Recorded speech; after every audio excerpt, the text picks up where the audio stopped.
All right, Mary Kay, let's do some Hey Mary Kays here. The first one comes from KM Turman. Will Corey Coleman be back for the last half of the season? Well, funny, he should ask that because we just talked to Corey Coleman today.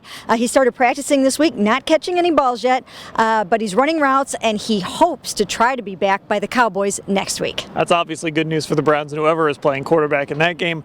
Bob Ruppel of Novelty, Ohio says, do you think Ray Horton or some of his assistants need to be replaced? Well, I think Ray gets a little bit of a pass this year because there are so many injuries on that defense and so many young guys. He hasn't had Joe Hayden. He's been without his leading sacker all season in Desmond Bryant.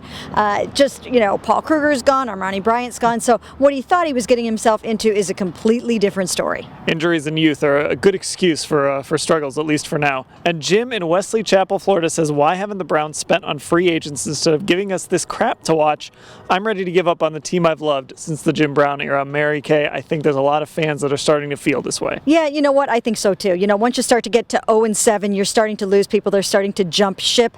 Apathy sets in, and that's not good.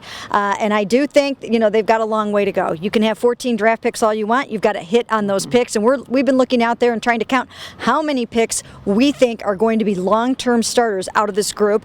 Right now, it looks like maybe 4, maybe 5. And out of 14, that's probably not enough. Yeah, and look, that 4 or 5, you just never know how things are going to go over the next few years. It takes time to figure out what these guys are going to be. Hey, Mary Kay, submit your questions at cleveland.com/Browns.